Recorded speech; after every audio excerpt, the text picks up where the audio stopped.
we go to his son's baseball game. He pulls out a container, strawberries, chocolate covered. At a Little League baseball game. Yeah.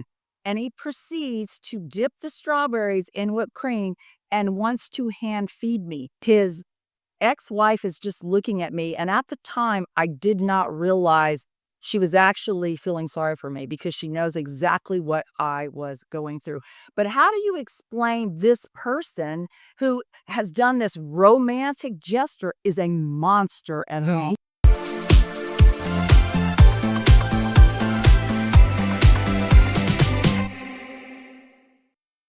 Welcome to the Victim to Warrior Show. Warrior Talk. We're John and Melissa, and we are both narcissistic abuse survivors. And our mission is to help other survivors reclaim and rebuild their lives. So today we're going to be talking about how do I explain to my friends and family what I'm going through? I mean, how do you explain narcissistic abuse to people who've never gone through it? Because we all know our narcissists act totally different at home than they do in public. So it is very difficult to explain to people when they only see that facade of a person. Yeah, the facade, the person, the mask that we fell for at the beginning, that's what they see. Yeah. So when we're trying to explain to them what we're going through, they don't see that. They only see this person, who they're pretending to be. Right. So let's share a little story about Melissa, okay? Just so we understand what these narcissistic people do to kind of fake our friends and family out about what we're going through. So let's share the strawberry story, babe. Oh my God. Okay. I am going through literal hell at home. I mean, I am terrified. I mean, it is psychological, emotional, verbal, financial, Right. physical. I am literally holding on by a thread, but I don't know what to do yet. So we go to his son's baseball game, son from his previous marriage, and we're in the stands. Now we're talking about kids, they're like 10 and 11, 12 years old. His ex-wife is there as well. Um, he pulls out a container of strawberries, chocolate covered. At a Little League baseball game. Yeah. We're in the stand, chocolate covered strawberries and whipped cream. And he proceeds to dip the strawberries in whipped cream and wants to hand feed me. Now, I'm totally caught off guard and I am literally about to throw up in my mouth. Okay. But what am I supposed to do? So I'm sitting there eating these strawberries. His ex-wife is just looking at me. And at the time, I did not realize she was actually feeling sorry for me because she knows exactly what I was going through. But how do you explain this person who has done this romantic gesture is a monster at home? He seems so romantic. He seems so perfect for you. Have you ever heard that before? How could you say those things about him? He seems so perfect. Yeah. Or if it's so bad, why don't you just leave? I mean, it can't be that bad, or you would leave, right? Right. Right. So let's talk about those things because I think either we're in it right now where we're struggling with how to share this information with our friends and family. We need support, right? Yep. So we need to be able to share with others and be able to explain it so they understand that who they see on the outside is not who you see right. inside. Unfortunately, when you're at home. Yeah. Right. Right. And so we've had many clients who have asked me this question. It's like, I don't even know how to explain it. So I just don't say anything. I don't want to talk to anybody because people have said, well, if it's so bad, leave. Or really? I think you're exaggerating. Maybe you're just insecure. So it bounces back on the actual victim, Right. who then isolates. Self-isolates. Yeah. And that's exactly what the narcissist wants. Oh, yeah. He doesn't want you to get support from friends and family. So he wants you to isolate yourself because it's very, very uncomfortable to try to explain to others when they're seeing someone completely different than you're dealing with at home. Right, exactly. So honestly, I actually created a document for my clients and I want to share it with you. So we're going to put it in the link below. So make sure you grab a copy of it, whether you're a victim, still in it, still trying to wrap your head around what in the world is going on. Or maybe you want to leave, or you're in the middle of a hellacious divorce, or you're on the outside, but you're still stuck. You're still being triggered. You're still isolating because you'd rather ignore it Right. than have to try to explain it. So that's the reason that I created this. So So let's talk about it. okay. Let's talk about a couple of things that we can do, ways that we can explain to people. Now, who do we want to really try to confide in? Is there a way to decide? Because, we might have lots of friends and family that we could confide in, but how do we decide the best person to really, if we're going to take one person? It's gotta be somebody you trust. Right. It's gotta be somebody that you trust, that you love, who loves you, who's supported you along the way, who reached out to you when you started isolating yourself, or maybe you were being forced to isolate, by your abuser. Now, Um you wanna make sure that it's not someone that's friends with your narcissist either, like we call it a flying monkey, Yeah, but someone that could go back and say, "Oh, this person's talking right. about you," or whatever. No, no. Don't want that. You want someone This is that. someone on your side that you need their support. Right. You need them to help you along this journey because it is so, so difficult to do it alone. I know both John and I didn't have that olive branch. It was embarrassing for John to try to explain it to other guys. I didn't. When I was in the middle of the smear campaign, Oh, yeah. I didn't even know she was telling everybody that I trusted and that everybody that I loved, that I was physically abusing her. So they were withdrawing from you. Right, right, right. So being able to reach out to people that you trust and love and share things, and if you're a victim and you're in it or trying to get out of it, or you're on the other side and you are still struggling, or maybe you are one of those loved ones, you are one of those friends and you see it happening, you just don't know what exactly is going on or what to do. So we're talking to both of you, and that document, it contains both parts of this. So let's talk about if you're in it Yeah, right now. okay. So how would you get the process started? Well, describing it to people that care about you, um, a narcissistic abuse, most of the time doesn't involve physical violence. It does in cases, believe me, but the marks are not visible. It's psychological, it's emotional, it is so trauma, it's financially used. Seriously. So it's not always visible. So you need to describe what you, if you're the victim, what you are going through or what you went through. What was it? Was it all of them like it was for me? Or was it the emotional, this psychological, just demeaning you, tearing down your self esteem, making you feel worthless? You need to be able to identify what it is that you are feeling to describe it to someone else. So if it is psychological or emotional, I mean, that involves gaslighting, emotional manipulation, devaluation, love bombing, and deprivation, alternating between the two to totally keep you off balance. It erodes your self-worth. It really does.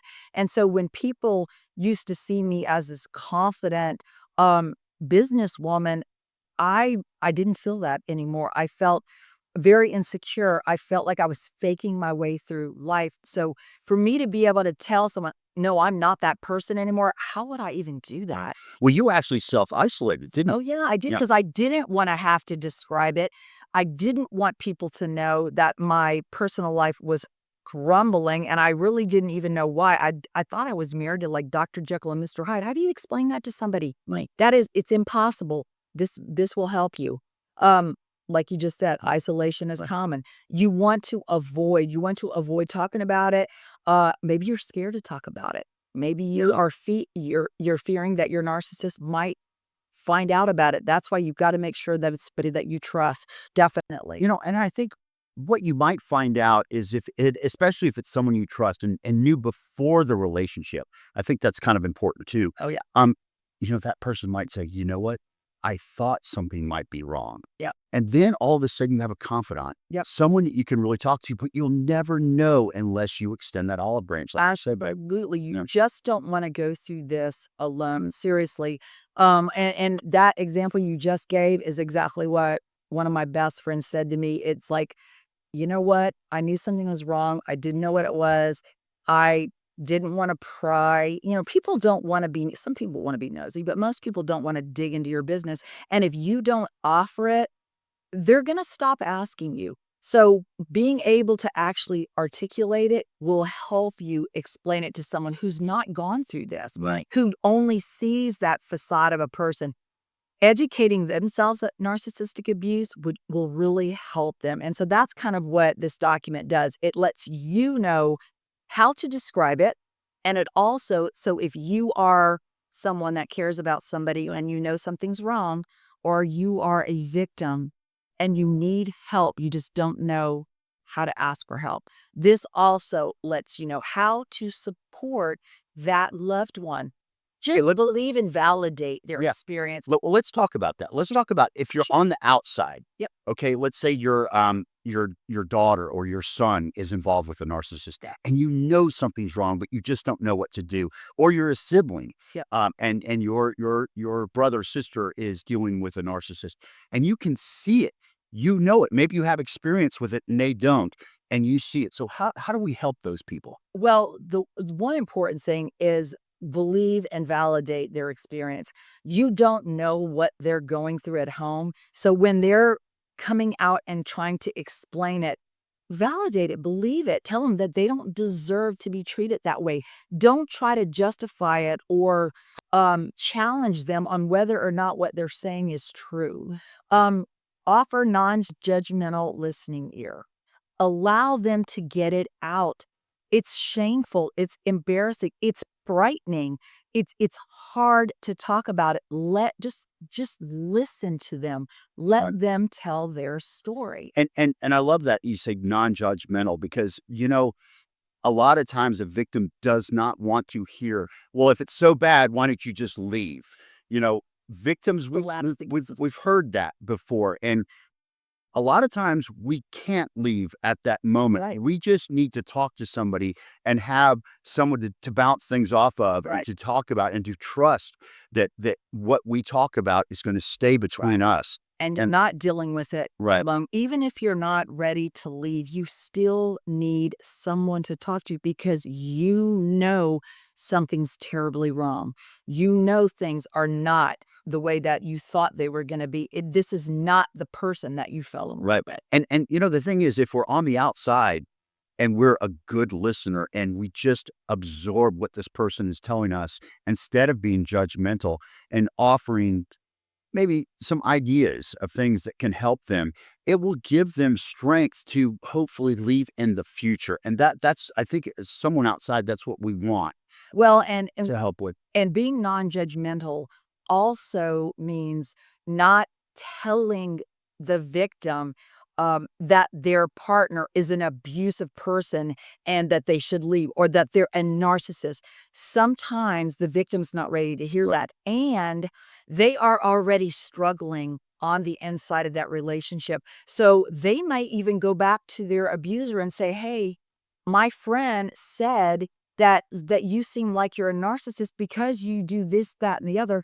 First of all, you become the enemy of the narcissist. So they are going to try everything in their power to isolate the victim from you. Right. So it's not up to you to try to convince them their partner is this horrible, abusive monster.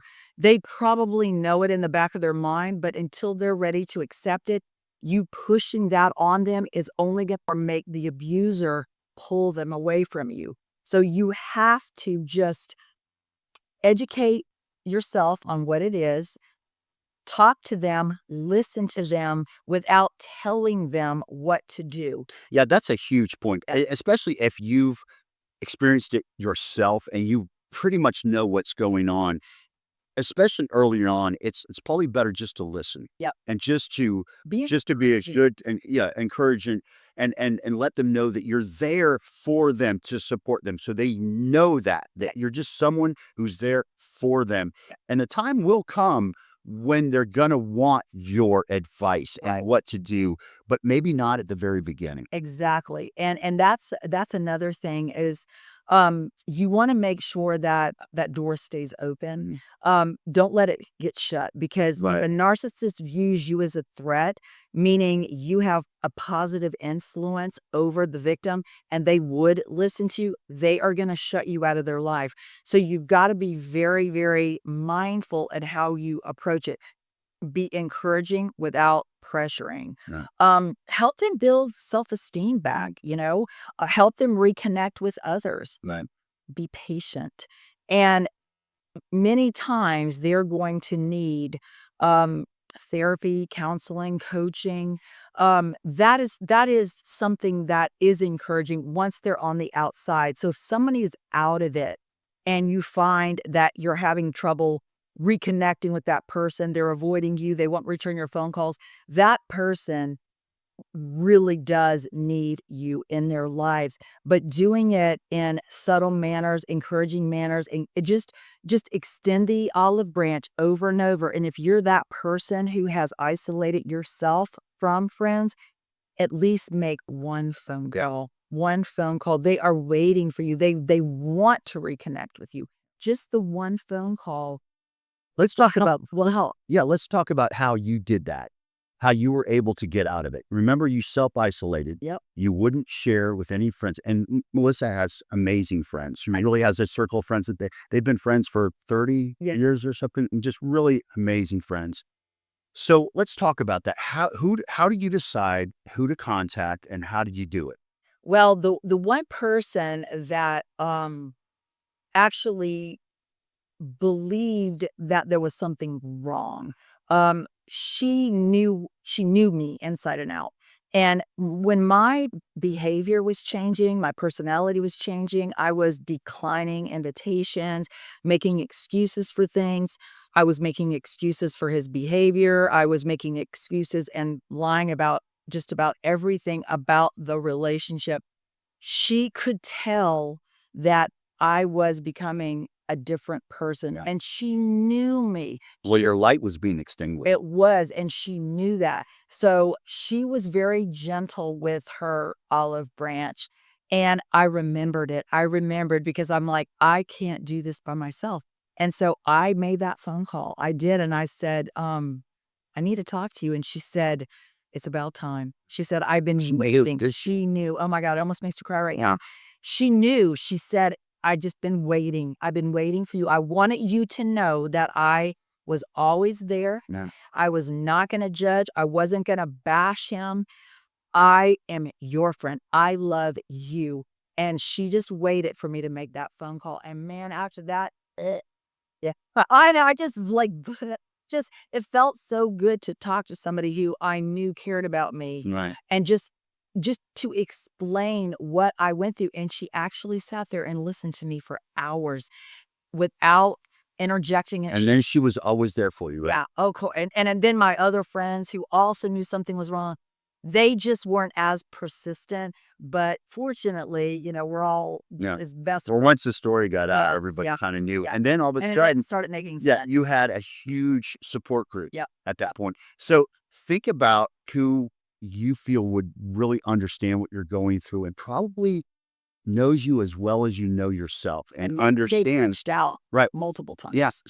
So make that first call. Make yourself a goal right now that you're going to make that call. And as soon as this podcast is over, pick up the phone. Yep. Don't send a text. No. Yeah, I think hearing someone's voice where they're really connecting, that's much, much better. Just pick up the phone, call that person, and just say, "Hey, I need to talk to you. Do you have a few minutes?" Yeah, that's And all and I had and to and say. just please do that. If you have any problems with that or just need some help doing that, leave us a comment. Yeah. And so we're gonna, as Melissa said, we're gonna put this document in the description below. We'll put the link there. You can click right on it and download it. Yeah. Download it. Whether you are the victim and you just don't know how to reach out to other people, or you know someone who's a victim and you just feel like you need to be there for them. Right. This is going to help you too. So it's just a fantastic document. Yes. Now, also, if you're the type of person you just don't feel strong enough right now. You've been in this situation for a long, long time. You've been emotionally abused, physically abused, financially abused, what have you. and you just don't feel like you have the strength to pick up the phone and make that call, call us. Yeah. Okay? Yeah. Set up We a will listen. We Yeah. understand Yeah. exactly We've been what it through it, feels so you like. don't have to worry about Trying to no explain. judgment, Yeah. nothing like that. We can help you to get the strength because a lot of times making that first call is the hardest call to make. But once you can make that Especially call, there's been a long Yep. time years. since you've actually connected with people that you love because you're isolated. Right. It is very hard. The longer it goes, the harder it is. Right. So I'm going to put Melissa's link in the description below too, so you can book a call with her. And if it's your first call, I want to offer you a discount. Yeah. To do that, just so you can make that call. Okay. Yeah. We'll We'll put that discount. Yeah, we'll put that in there. Just make the call. It's Set it up just as Melissa. want to talk to Yeah. somebody who understands what it feels like. Please do something. Don't continue as it is. Suffering in silence. Suffering in silence. Exactly. Yeah. Exactly. No more suffering in silence. That's what this podcast is all about, is to try to educate, Yeah. to try to help you get to a better place. Yeah. So and subscribed, please do, because we put a new podcast out every single week. Like it, share it. And like John said, any comments, put them in the comments below. And thank you so much for following us. And we'll see you on our next podcast.